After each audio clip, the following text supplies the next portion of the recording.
Voilà, l'étrange créature du lac Noir. Bon, alors je dois dire très honnêtement, je ne peux pas vous dire de quelle façon vous l'avez reçu, parce que nous, ici, sur les écrans de contrôle, il y avait une telle ambiance sur ce studio. Je crois qu'il y a Jean-Yann qui l'a regardé Je sérieusement. regarde ça uniquement parce que je trouve que quand on a ses lunettes, on ressemble au parrain. Alors, je trouve que c'est des lunettes pour Marlon Brando, ça. Michel Auclair aussi a regardé un peu. Oui, oui. Non, oui. j'ai regardé, oui. Oui. Moi aussi. C'est pas vrai, c'est pas vrai. Oh, c'est pas vrai, j'ai c'est regardé, pas vrai. j'ai enlevé les branches parce que je trouvais que ça faisait mal aux oreilles. C'est bien. Bien, alors c'était donc une expérience que nous renouvellerons d'ici la fin de la saison, pour ceux qui n'ont pas pu le voir. Je vous représente nos invités maintenant. En parce que relief nous allons... aussi, oui. En relief, Daniel Delorme qui est à mes côtés. Daniel Delorme, comédienne, comme vous le savez, mais qui s'occupe de bien d'autres choses. Nous allons en parler. À ma gauche, Mimi Coutelier, interprète du film de Jean-Yann, Cléopâtre. Dans 24 heures avant Jésus-Christ, elle a dessiné les costumes. Elle va nous 24 parler. heures. 2 heures moins le quart. 2 heures moins le quart, oui, Oh 24 là. heures. C'est Pierre Schoendorfer. C'est important, c'est juste On a un déjà quart des d'heure. problèmes parce qu'il faut faire 1h40, il faut lui faire 24 heures. Là. Ça va être très dur. Michel Auclair, bah Jean-Yann tout d'abord, le metteur en scène, Ouais, ça dit tout bien. scénariste, dialoguiste et pas producteur de 2 heures moins le quart avant Jésus-Christ. Personne n'est parfait. Personne n'est parfait. Michel Auclair, l'un des interprètes, qui joue un sinistre rôle dans ce 2 heures moins le quart avant Jésus-Christ. Pas sinistre, mais difficile. Une crapule quand même. hein. Non, c'est pas une crapule. On va en c'est- parler tout Il à a l'heure. beaucoup d'ennuis. Oui, Il a beaucoup de problèmes. Voilà. Et puis alors Pierre Schoendorfer qui nous propose lui l'honneur d'un capitaine, et Jean Vigny, notre ami Jean Vigny, qui est l'un des interprètes principaux de ce film, nous a rejoint sur ce plateau. Alors on va attaquer tout de suite avec Yann, qu'est-ce que vous en pensez hein, Absolument. On attaque avec Yann. Bon, Je veux Et- dire une chose. oui. Yann a quand même marqué un but que dans le cinéma a été rarement marqué. La première semaine a été, il a dépassé tout ce qui a été fait. Et ça, Même les c'est dents de très la mer. important. Non, mais c'est très important parce que c'est quelque chose qui nous touche à tous. hein. Et je parle de Daniel Delorme. Oui, Ça nous fait du bien à tous. voilà. hein. Ça sert tout le monde. Voilà, c'est succès le des retour autres sert le succès. des gens au cinéma. Il y a quelque chose qui nous importe. Oui, mais ça c'est formidable. Bah, vous Alors, pouvez pas voulez le savoir, dire. vous pouvez pas savoir, comme je suis content, que vous soyez tous contents.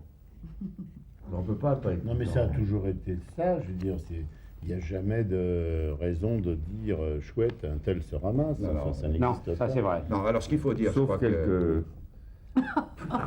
Qui Bon, pas, non, écoutez, je ce qu'il faut dire, quoi, parce qu'il faut le situer là, pour les gens Non, qui mais nous je écoutent et qui plaisante. nous regardent, c'est que ce film va faire en une semaine d'exploitation à Paris quelque chose comme 300 et quelques mille entrées.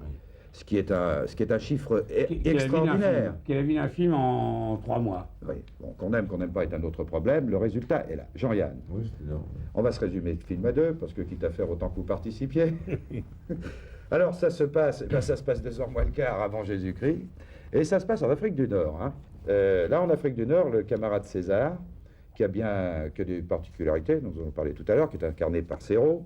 Je vais d'abord dire, pour situer les choses, que Coluche, c'est Bénure, que Serrault, c'est Bénure César. Marcel. C'est Bénure Marcel. C'est pas ouais. Bénure. Profession garagiste. Oui, mais Ouais. c'est important parce que Bénure, c'est un nom déposé, c'est-à-dire que c'est le titre d'une œuvre, donc on ne peut pas utiliser peut pas On ne Bénure. peut pas l'utiliser. Et non, il s'appelle Bénure Marcel. Bon. Alors, Serrault, beaucoup bah, plus drôle, d'ailleurs. Serrault, c'est César. Le consul Démétrius, un politique, comme a dit Jean-Yann, c'est Michel Auclair. Mimi Coutelier, c'est Cléopâtre. Alors, on retrouve Paul Prébois, qui veille sur un lion féroce qui s'appelle Lucien. On retrouve Darry Cole, qui est conseiller du consul Démétrius. Ça s'appelle Focus. Focus, ouais. Il y a Philippe Clair. Il y a Zitrone dans le rôle de Zitrone. Zitronius. Et vous, Zitronius. Et Dans le rôle de Mourouzi dans le rôle de Mourouzi. Mourouzi. Bon. Alors César a besoin de vacances, tribulation du pouvoir, il vient se reposer dans l'une des colonies romaines d'Afrique du Nord. Et là, il profite de l'occasion pour avoir un rendez-vous politique avec Cléopâtre. Bien. Mais il y a des agitations dans cette... Je comprends ça. Moi j'aurais un rendez-vous politique très facilement avec madame. Avec Mimi Coutelier. Ah oui, très facilement. Mais elle ne reçoit que sur audience, si je me réfère au film. C'est ça mon problème. Alors, il y a des troubles là, dans cette cité. Le consul Démétrius, incarné par Auclair, a bien des soucis parce qu'il y a des agitateurs. Il faut dire que Jean-Yann joue un chauffeur de taxi aussi. J'ai oublié de dire ça, c'est important. Il se constitue un tout petit rôle, réserve un tout petit rôle, sans doute pour pouvoir diriger les autres. Oui. Oui, c'est un petit rôle qui est important. Hein. Oui, qui est important. Alors, il y a des troubles, quoi. Il y a quelques conspirateurs, il y a des mouvements, disons, syndicaux. Vous voulez que je raconte Oui, ou j'aimerais bien, raconter j'aimerais non, bien. non, mais c'est pas ça le problème. C'est que c'est historique, N'est-ce pas? n'est-ce pas? Rome était une ville assistée, c'est-à-dire que l'ensemble des colonies romaines devaient collecter des fonds pour faire vivre à Rome une, une certaine quantité de gens qui foutaient rien. Une nomenclatura. Voilà. Alors, évidemment, ça râlait parce qu'on leur demandait des impôts, on leur demandait des tas de choses. Et puis, ils disaient, mais pourquoi est-ce que c'est toujours nous qui travaillons pour nourrir les gros feignants qui se trouvent à Rome? Voilà. Alors, c'est ça le point de départ, c'est que dans les colonies romaines d'Afrique du Nord, on travaillait beaucoup pour nourrir les feignants de Rome. Et en plus, César venait passer ses vacances et les narguait. C'est ça. Alors, Un César. C'est-à-dire, notre César à nous, il est fils de Déjà. Néron, mais petit-fils de Caligula, Oui. ce qui est déjà très discutable. oui, et puis ce qu'il y a aussi de très intéressant, c'est que Bénur Marcel est le frère de Cléopâtre. Moi, j'ai cru à coup que c'était Moïse quand j'ai vu descendre le berceau. Ben, le- c'est un petit peu. Ça a Là, il y failli, a hein. quelques lacunes historiques. Oui. Il y a quelques choses bizarres. Non, je crois que vous avez pris des... Mais c'est bien, on a Il y le a droit, quelques hein, c'est libertés notre parce que privilège. quand même, le pharaon va faire déposer envoie son petit-fils en nourrice chez les Hébreux. La nourrice, quand elle apprend qu'Hérode veut faire tuer tous les enfants, va le déposer sur le Nil, et en suivant le cours du Nil, il arrive dans une colonie romaine d'Afrique du Nord, ce qui est très dur. Ouais. Et puis il y a ce Bénur Marcel qui ne demande rien à personne, qui va se retrouver, à la suite de concours de circonstances, un peu chef syndical, prévôt des marchands, un Étienne Marcel romain. C'est entre Étienne Marcel et Nicou, Et voilà. Je pensais que vous alliez dire Ségui, moi. si vous voulez. Ah non, du coup, c'est Ça n'a pas juste, hein. beaucoup d'importance. C'est bon. Bon. Voilà, très bonne coupe. Merci Michel, parce qu'on voit les travaux de maquillage. Combien, Mimi, pour cette transformation en Cléopâtre? 3h30, la perruque comprise. Oui. Mais vous n'avez pas fait que ça, enfin, le rôle de Cléopâtre. Non, j'ai dessiné pratiquement tous les costumes du film, puisqu'il n'y a que les miens qui ont été dessinés par RT. Alors, comme il y a 11 000 figurants, non, quand même. Non, mais Non, groupé, j'ai groupé. oui, Quand même groupé. Je changeais de Non. costard. J'ai dessiné en réalité 870 costumes, dont certains sont à un exemplaire, c'est-à-dire ceux des acteurs, et d'autres qui sont reproduits 10 fois, 20 fois, 30 fois.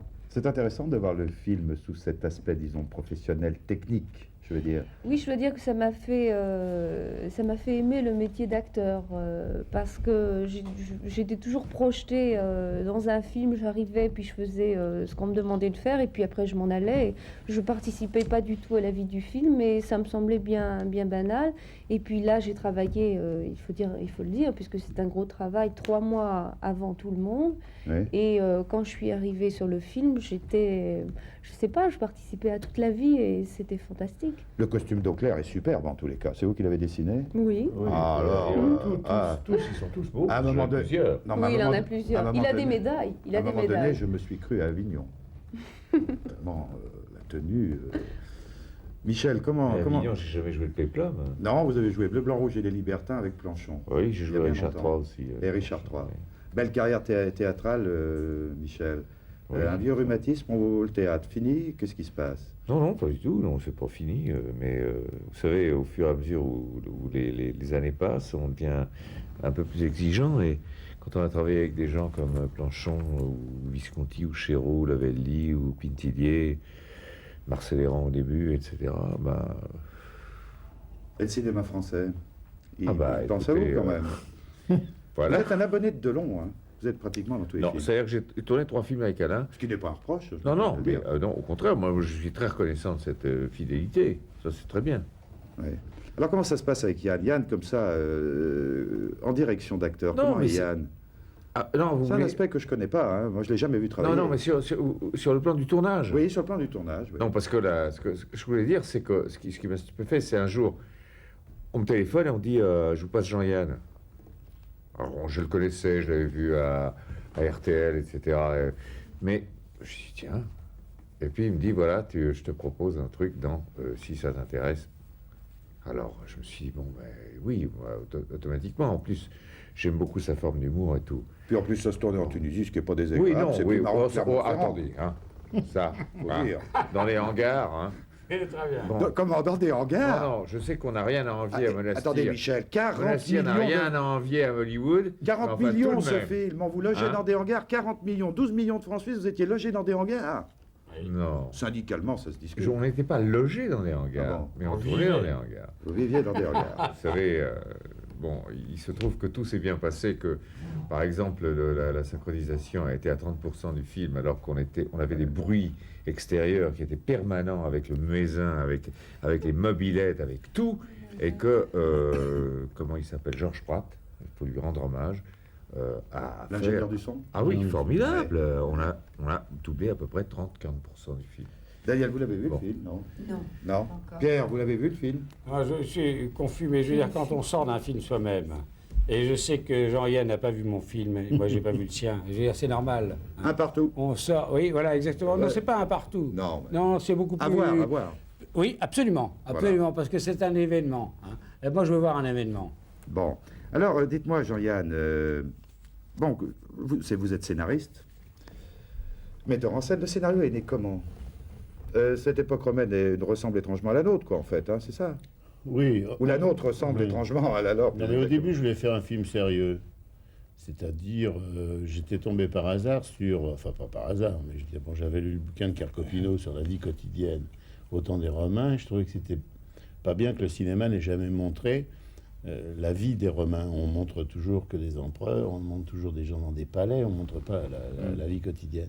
Alors j'ai commencé par vouloir faire un film normal. Et puis, je me suis dit, j'y arriverai pas parce que les gens, de toute façon, ils vont se marrer. Le nombre d'anachronismes qu'on peut voir dans le film est très diminué par rapport à ce qui existait vraiment. Mhm. C'est-à-dire que les gens voient le film en pensant qu'il y a beaucoup d'anachronismes, mais c'est pas vrai. Il y en a à peu près 40%. 60% des choses qu'on voit et qui paraissent bizarres sont vraies. Le reste, c'est la part du rêve, après tout, pourquoi pas? Oui, non, mais Ah. je veux dire, par exemple, les Romains connaissaient vraiment bien les allumettes, mangeaient du boudin, connaissaient le champagne. Ouais. Bon, ça, Bon, on- mais quand on va pour pays, il y a les plombiers, ils ont les canalisations, ils ont tout inventé, ces gens-là. Alors, le chauffage central, Avec des échos. les garages, enfin toutes ces choses-là. extraordinaire. Alors bon, bah, Ils après, connaissaient d'ailleurs la nouvelle cuisine, puisqu'on mangeait à l'époque, on se plaignait des plats salés sucrés. On disait qu'il y en avait marre et ils mangeaient du Loire confit à la gelée de fraises. D'ailleurs, je le dis à un moment dans le film. mais c'est la vrai, le vérité. Loire confit à la gelée fraise, c'est un plat romain. romain, et en Absolument. plus un plat romain qui était décrié par un certain nombre de Romains qui disaient il y en a marre de cette nouvelle cuisine, on peut pas revenir à des choses un peu Laurent plus Guérard, normales et traditionnelles. Ouais. Gerardus. Oui, il y a- Gérardus, oui. Bon, autre chose, il y a aussi des problèmes qui nous sont communs, je veux dire, le problème de l'énergie. Alors cette fois-ci, c'est plus l'OPEP, les producteurs de pétrole, mais l'énergie de l'époque, c'est... L'avoine. L'avoine. Oui, c'est L'avoine. la conférence des pays producteurs d'avoine. Ouais. Mais c'était également un gros problème parce qu'il fallait acheter le grain là où il y avait des gens qui cultivaient du grain. Mm. Et les Romains, ils voulaient rien foutre. Donc, ils ne voulaient pas cultiver. Ils voulaient que quelqu'un cultive pour eux. Mm. Comme nous, on ne veut pas faire... D'où est venue l'idée quand même de rendre César enfin, homosexuel?